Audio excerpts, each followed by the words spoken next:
Baiklah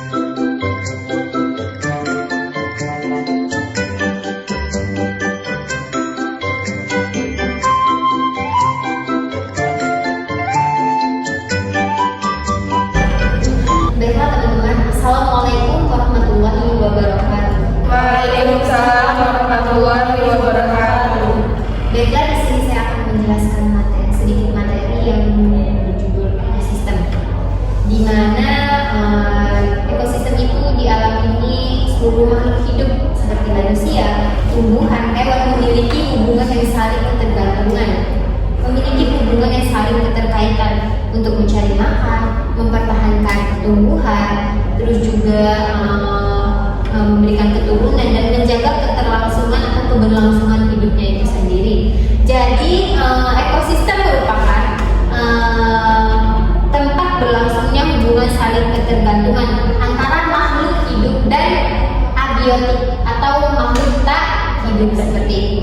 Nah, untuk ekosistem itu sendiri itu memiliki dua komponen. Salah satunya yaitu komponen abiotik dan biotik, di mana komponen abiotik itu adalah komponen makhluk yang tak hidup, sedangkan komponen biotik itu termasuk ke dalam makhluk yang hidup seperti tumbuhan, seperti hewan, seperti makhluk hidup seperti manusia seperti itu.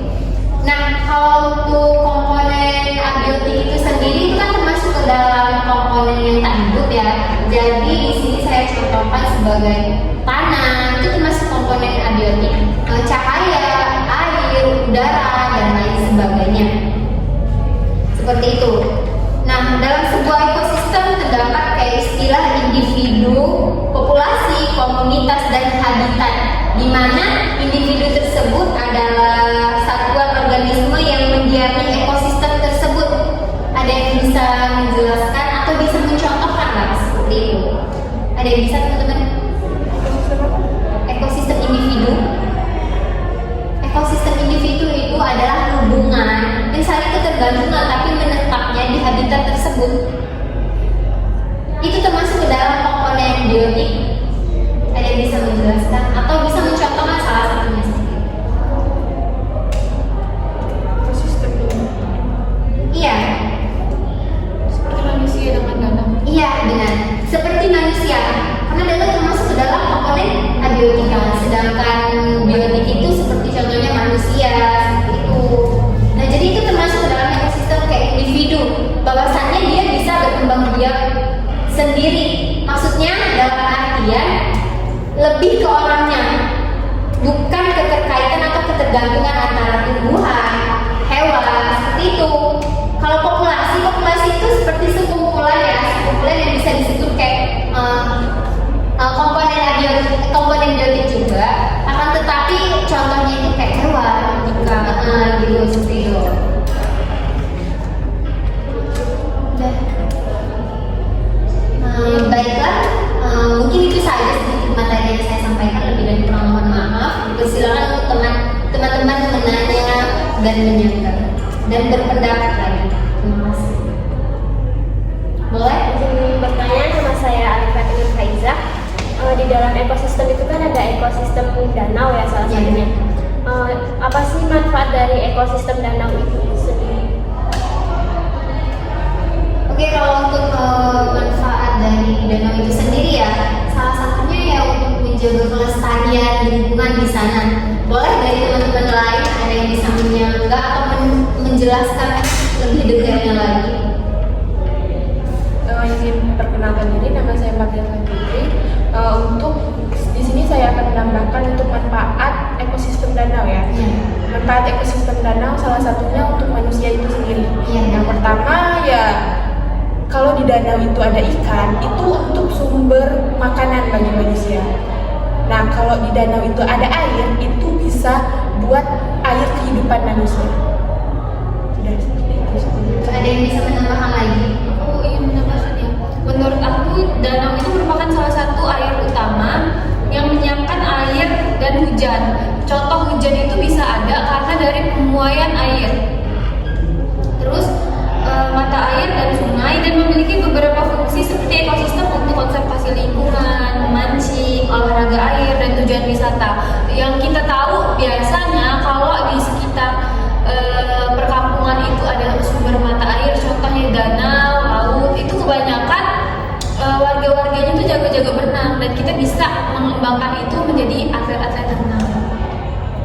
itu. Oke, dari teman-teman lain boleh?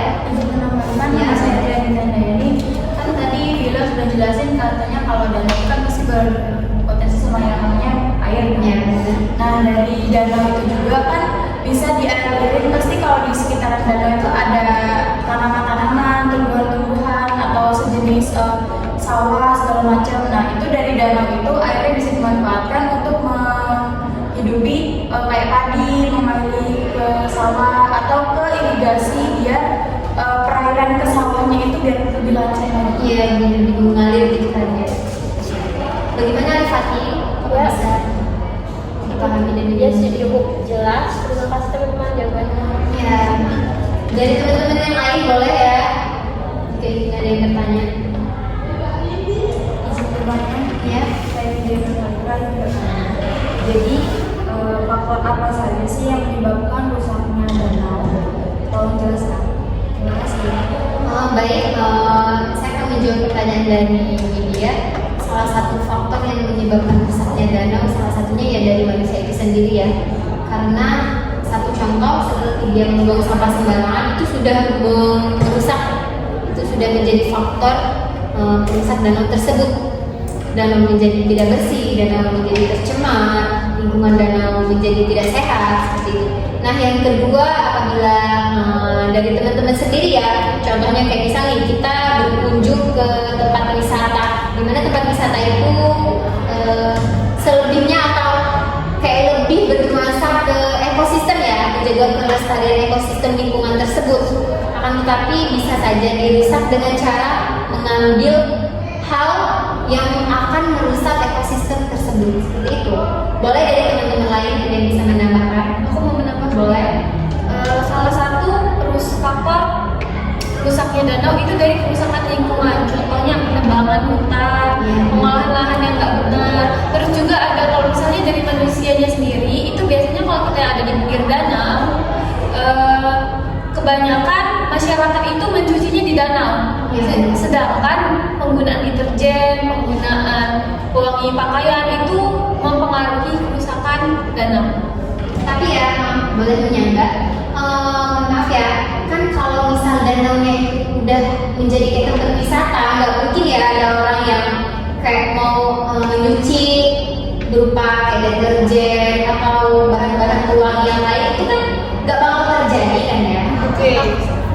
Aku mau tambahin lagi Iya, ya. boleh. Kalau misalnya penggunaan deterjen itu nggak harus di tengah danaunya. Danau itu kan ada aliran. Iya. Biasanya di aliran itu tuh kan ibu-ibu nggak mungkin menyucinya di tengah danau dong. Nggak mungkin yang arusnya kuat, pasti di pinggir-pinggirnya. Sedangkan kan air itu mengalir ke danau. Oke, danau itu kita bahas danau kan? Iya. Konteks danau itu bukannya mengalir, maaf ya. Nih, danau itu lebar seperti lautan. Nah, kalau misalnya tadi danau itu seperti kata Nadia, nah danau itu kan nggak mungkin ya ibu-ibu mau nyuci di sana. Tapi danau itu lebar. Satu kali lagi danau itu lebar. Contoh yang kita ambil Danau Ranau itu kan lebar. Nah, dan untuk daerah konservasinya itu di daerah tertentu. Nah, kalau misalnya pemukiman warga itu biasanya jauh, tapi di belakangnya ada danau juga, itu bisa menyebabkan juga ibu-ibu mencuci kayak gitu. Bagaimana media bisa dimengerti dan dipahami? Baik, sudah cukup. Terima kasih teman-teman. Nah, tentu lagi ya, kalau misalnya ada larangan khusus nggak sih untuk tidak membuang sampah atau mencemari danau? Oke, izin menjawab. Sebenarnya ada ya, malah kadang-kadang itu kita tuh sudah dibuat kayak pamflet atau spanduk dilarang membuang sampah seperti itu kan. Akan tetapi namanya juga manusia ya. Ada sebagian manusia yang mengikuti arahan, ada sebagian manusia yang tidak. Jadi itu yang menyebabkan kadang terjadinya entah itu kerusakan danau dan lain sebagainya seperti itu. Karena salah satu faktor yang sangat mempengaruhi kerusakan danau tersebut yaitu manusia itu sendiri. Itu boleh.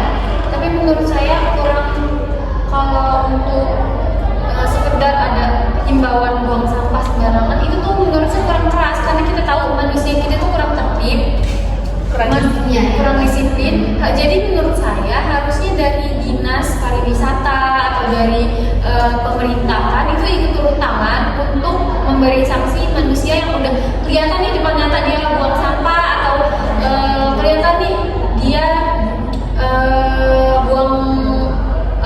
mendebang pohon.